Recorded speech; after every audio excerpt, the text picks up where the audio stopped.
Hi, this is Lauren Hollows and welcome again to Understand TAE's Question of the Week.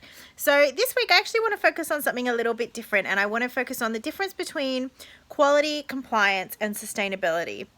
Because business operations who last well, RTOs that do really well, have found a beautiful way to balance compliance, quality and sustainability. And sustainability in the term of, viability and being able to run programs in the long run. So they play very long-term games. They don't play these short-term games of, pick and find the funding and things like that.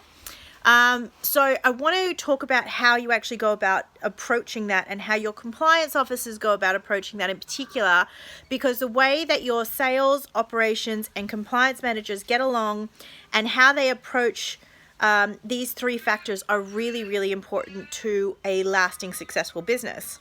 So compliance is a requirement. It's making sure that we meet the standards. It's making sure that we're adhering to all of the legal requirements of running a business. And the legal requirements are not only the standards and the ESOS and the ELICOS standards that you guys have as RTOs, but they're making sure that you're meeting your HR requirements, that you're meeting your OC health and safety requirements, that you're meeting your IR requirements, that you've got insurance, all of these sorts of things. So compliance is something that we absolutely have to do. When it comes to quality, quality is something that we generally want to do. And this is where we come back to this question of what is the purpose of being in education, and being able to share that vision with your trainers, with your staff of, wanting to provide a quality experience for your clients. So quite often, we move from, we've got a quality department, and quality is responsible for ensuring compliance, but they are also responsible for starting to build the quality of the product as well. So do we promise, do we deliver well and above the standards? Here's the standard that we have for industry, but here's our personal benchmark, and we actually are working above that standard to, go over and above to deliver that service to the client.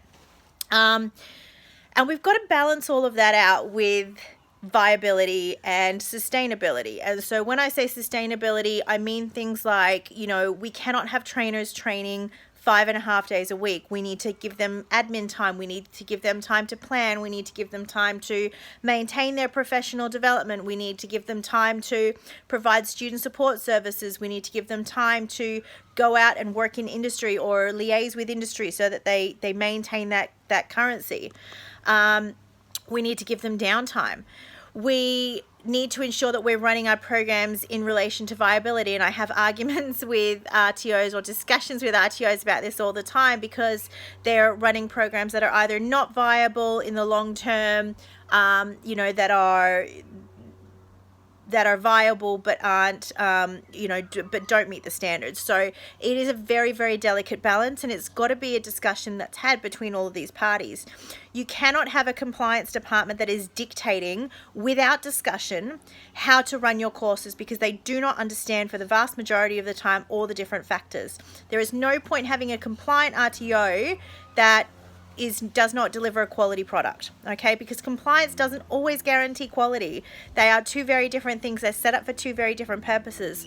So you have to be able to have a compliance department that can speak to your operations to understand the viability components. You have to have a compliance department who can speak with your sales team, because they're the one that understands the needs of the clients. They're the ones that understand what can be sold and what is not going to be okay with the client, what is not going to be okay with industry. And you want everybody to be on board in relation to how you're going about delivering a product. When we come back to compliance, when we come back to the standards, you have to provide a consistent experience. That is a compliance requirement for RTOs. You have to do what you say and say what you do. And if your compliance department and your sales department and your operations department do not get along, if they cannot have the discussion about how to run courses, then you are going to end up giving your clients not only a non-quality product, but you're going to give them a non-compliant product, because what happens is that you end up having a different story from what is sold to what is delivered to what is monitored. to what is told to the regulator.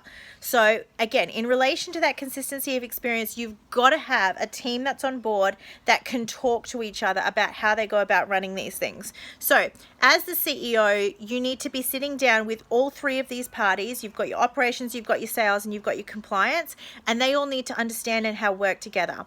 The way that we need to weave this tale is to focus back on our purpose.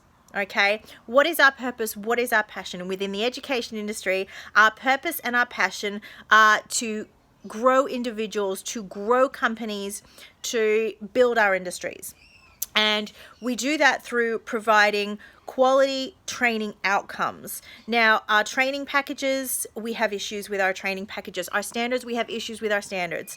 But the compliance requirements do not have to inhibit having a quality product if you've got all three of these parties on board. There are some incredibly innovative companies out there doing some great stuff which provide quality outcomes to their students. They provide quality outcomes to the industry, and they do it in a manner that is compliant, and they do it in a manner that provides quality, and they do it in a manner that is sustainable and viable for the cohorts that they deliver to. Now, the vast majority of these companies that I've worked with that do it the best are specialists in their particular areas. You can have that in the public and the private sector. You can have a couple of, there's, public institutions that focus on, their kind of key core products. There are private institutions that do the same, but you've got to come back to having an open line of communication between these three parties. You've got to figure out a way to balance that compliance of what you have to do, that quality of being able to provide something to the client that is special and that delivers what you say you're going to deliver. And you've got to meet that sustainability requirement in that your staff needs to be sustainable long-term, and your business model needs to be sustainable long-term. It's got to be a long-term game. If you are playing a short-term game, inevitably you will not win. So find out what your niches are. Make sure that you're having these discussions. You've got to get these three parties working together. If you are one of those three parties, if you are the key sales guy, if you are the trainer and assessor, if you are the operations manager, if you are the compliance person, you have got to put yourself out there to start working with all of the other parties within your business. Otherwise, inevitably, if you're a trainer and you cannot talk to sales, what your sales guys are going to be selling is different than what you're going to be delivering. If you're the sales guy and you cannot talk to compliance and you cannot talk to your trainers and assessors, then you will have absolutely no idea what you're selling and you will not be successful as a salesperson. If you are an operations manager and your compliance person is saying something different on the TAS than what you are actually trying to deliver, or if your salesperson is saying something different, then you are constantly going to be running around chasing your bum because you do not know what you're supposed to be delivering and how you're supposed to be delivering it. And if you are a compliance person and you cannot talk to those other parties, then inevitably you can have the best policies and procedures, you can have all the templates in the world, but if your staff do not follow them, then the way that the student audit model works, you are not doing your job as a compliance person. So I know this is being a little bit harsh, but focusing on having those conversations and building those relationships, no matter what role you are in the business, if you are the CEO, leading that pursuit of getting all of those parties on board is absolutely crucial. Please make sure that you're having those discussions. How are you in your business balancing quality, compliance, and sustainability for the long term? How are you playing the long-term game? Start by having those discussions, and hopefully you get some good debates, discussions, and things like that happening from that. I hope you've enjoyed this week's session.